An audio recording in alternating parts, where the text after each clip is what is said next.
মুর্শিদাবাদে অশান্তির ঘটনার পর সরেজমিনে দেখতে গিয়েছিলেন রাজ্যপাল সিভি আনন্দ বোস। সেই মর্মে যে রিপোর্ট তিনি দিয়েছেন তাতে তিনি প্রয়োজনে রাষ্ট্রপতি শাসন জারি করা হোক বলে বলছেন।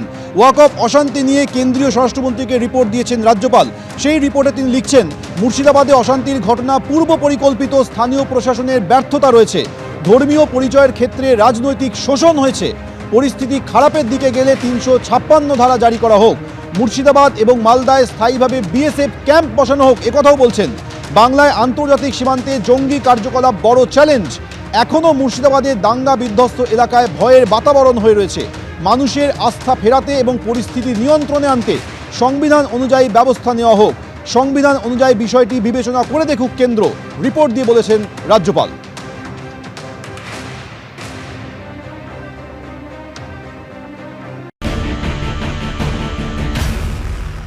There is a total breakdown of constitutional machinery, total absence of law and order. মুর্শিদাবাদে যে ঘটনা ঘটেছে সেই ঘটনা পরিকল্পিত ছককষে আক্রমণ। আমরাই একমাত্র রাজনৈতিক দল যারা ৮০ মধ্যভাগ থেকে বলে আসছি যে সাইলেন্ট ডেমোগ্রাফিক ইনভেশন হচ্ছে পশ্চিমবঙ্গে, বিনা যুদ্ধে ভারত দখলের চক্রান্ত, এটা আন্তর্জাতিক চক্রান্ত। দিনের পর দিন অ্যান্টি ইন্ডিয়া প্রোপাগেশন চলেছে বিভিন্ন ধর্মসভা থেকে, সরকার কোনো সুমোটো অ্যাকশন নেয়নি। আজকে রাজ্যপাল, তিনি সংবিধানের রক্ষাকর্তা, সংবিধানের কাস্টোডিয়ান, তিনি কি রিপোর্ট দেবেন সেটা সম্পূর্ণ তার বিষয়। কিন্তু আমাদের প্রশ্নের সম্মুখীন হতে হচ্ছে, আমরা যারা বিজেপির কর্মী, আমাদের মানুষ রাস্তাঘাটে ধরে জিজ্ঞাসা করছে যে এই সরকারটা এখনো এখানে আছে কি করে। এটা খুব স্বাভাবিক সাধারণ কথা। পরিস্থিতি যদি খারাপের দিকে যায়, অর্থাৎ এটার মধ্যে কিন্তু এটা বলছে না যে পরিস্থিতি খারাপের দিকে চলে গেছে তাই রাষ্ট্রপতি শাসন জারি করা হোক।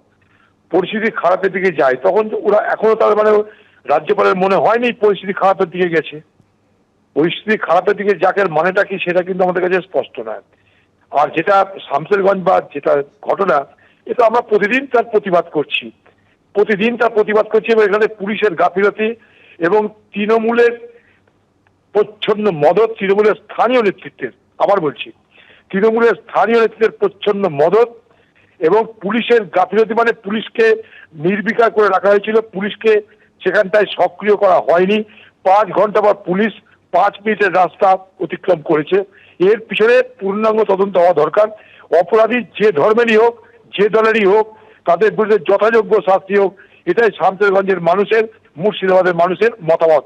মুর্শিদাবাদের মানুষ একটা কথা বলছে, অপরাধীকে তার জাত ধর্ম না দেখে তাদের বিরুদ্ধে ব্যবস্থা করা হোক। আমরা কোনো কারণেই মুর্শিদাবাদের এই সাম্প্রদায়িক সম্প্রীতিকে নষ্ট করে আমরা সাম্প্রদায়িক বিভাজনের রাজনীতি করে একে অপরের ক্ষতি করব, এটা মুর্শিদাবাদের মানুষ চাইছে না।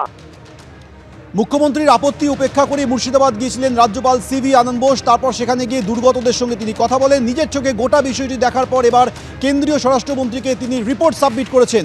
সেই রিপোর্টে বলছেন যে মুর্শিদাবাদের ঘটনা পূর্ব পরিকল্পিত, পুলিশের ব্যর্থতা রয়েছে, মানুষের মনে আস্থা ফেরাতে, এলাকায় শান্তি ফেরাতে সংবিধান অনুযায়ী কেন্দ্র বিষয়টি বিবেচনা করে দেখুক, পরিস্থিতি খারাপের দিকে গেলে ৩৫৬ ধারা জারি করা যেতে পারে, এমন বলেছেন রাজ্যপাল।